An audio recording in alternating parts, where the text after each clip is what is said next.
As the 90s turned into the 2000s, brands and designers wanted models to be clothes hangers in order to let the far less outrageous clothes of the time shine. If the 90s were an era of excess, the early noughties were an era of subtlety and simplicity. By the time the 2000s arrived, things were changing in men's fashion, and along with it, what was considered the ideal male form. And the big name driving this was no longer Bruce Weber, with his pictures of impossibly buffed males, but Paris-based men's designer Hedi Slimane. I love Hedi so much. He's just been a huge inspiration to so many artists all over the world. Well, I'm a big fan of Hedi Slimane. Hedi has certainly created his own style, and I love it. I don't wear it myself because I'm too big. I think he's so clever, but he's probably the most inventive men's designer in the world. When the whole early 2000s, the silhouette shifted from baggy to tight, I remember that very, very well because that's when I first started getting into fashion, and I actually went to Hedi's show in Paris, and it was very shocking to see sort of like the rock kids on this, that you'd see in a concert in full Saint Laurent outfit, and it was a shock. But also at that time, in Paris there was lots of interesting movement. Like Raf Simons were doing that kind of casting, and they were doing completely different things, but they had this like new way of fashion. Hedi Slimane was born on July 5th, 1968, the son of a Tunisian father and Italian mother. He was raised in the pleasant but unremarkable suburbs of Paris.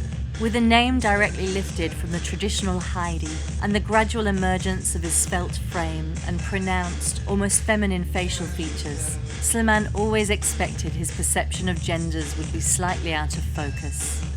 It's all a game, and I think that's the way fashion should be for men. I think they take it so seriously because they think the meaning to anything, that if you wear this and that, you look like you're gay, or if you do this or that. It's really totally... I find it totally retarded, that way of thinking. Hedi Slimane is a creature entirely unto himself, a force majeure of fashion whose fascination with rock and roll iconography permanently shifted menswear, and with it, the cultural perception of what an ideal man could be. Yeah, no, but that was a factor, because that's when it wasn't even so much the suit as much as the style of the kid that he was discovering. The image of the model that he wanted to be representing the brand was different. So when Hedi did his own line separately before, he went to Saint Laurent. Someone like Karl Lagerfeld adapted real quick, lost a lot of weight, stayed skinny because he wanted to get into Hedi Slimane's, clothing. But the truth of it is, yes, at some point, it was more the idea that the male model was beginning to change. The male model had begun to change. The idea of the male model became a leaner guy, someone who wasn't necessarily a boy next door per se, but he was more the boy next door. He wasn't that handsome guy that you go, ooh, he's beautiful. No, he became an off-breed of something. So it was like the man that really, when you said the male model, had just begun to just dissipate. And now just the boy model had replaced him.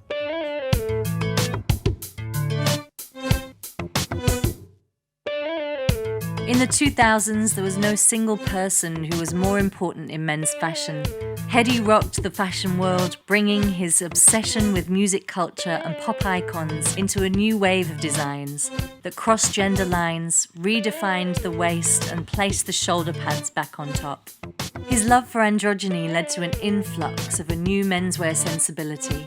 His models were all unknowns, and their idealized boyishness was a deliberately anonymous affront to the male supermodel status quo.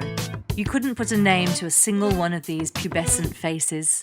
They appeared as though all from the same tribe, slender, long-haired, and raffish. Hedi reinvented men's style, and the era of the skinny suit and tie was born.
sort of the whole idea of how we viewed men changed. It went from what Bruce had been doing, which started off as athletic and then became actually almost more bodybuilding, but more toned down. The aesthetic changed. The pendulum swings with equal and opposite force.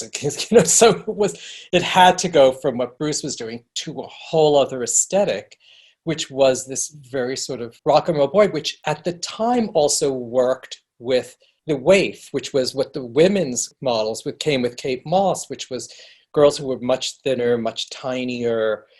Kate was, 5, just hitting 5'7". Slimane was, and still is, a true artisan, uncompromising to his vision, which has been at the heart of his tumultuous ride, the extreme highs and lows of his career, rebranding the house of Yves Saint Laurent. To his latest chapter at Celine, Slimane continues to push buttons and boundaries in pursuit of the great design.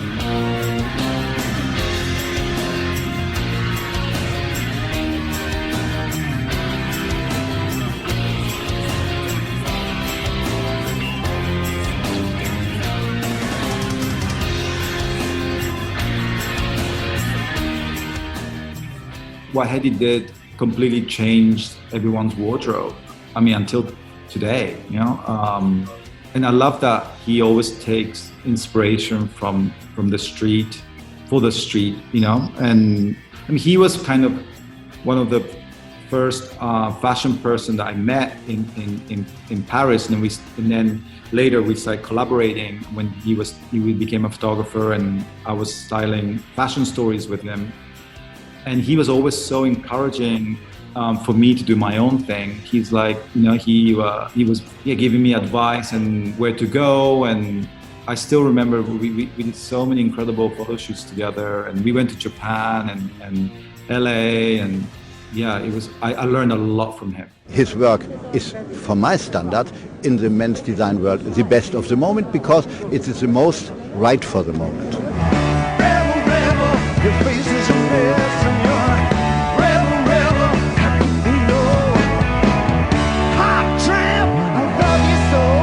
His vision is definitely different than everyone else's. It's just very heady.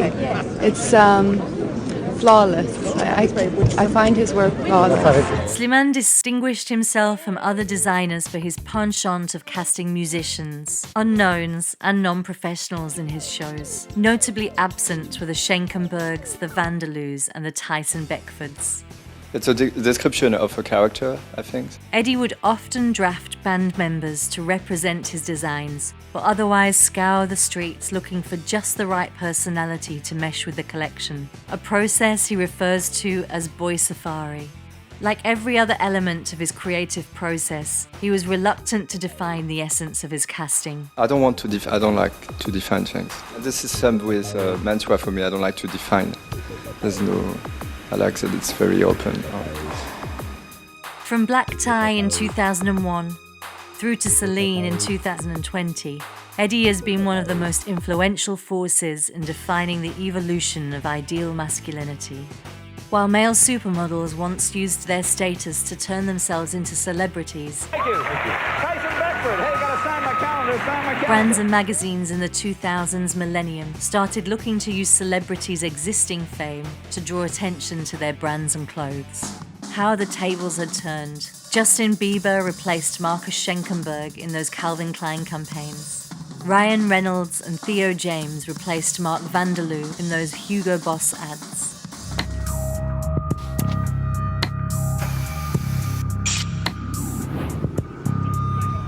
Technology was changing the culture faster than most of the established modelling world could adapt, and the rise of social media provided yet another route to modelling success. Take Cameron Dallas, who started out as a YouTuber and Vine star.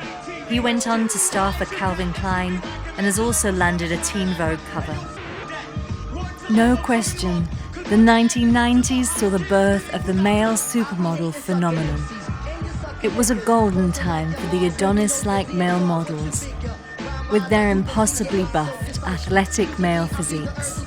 And by the time the 2000s arrived, things were changing in men's fashion, and along with it, what was considered the ideal male form. Bruce's buff was out, and Hedi's androgynous was in.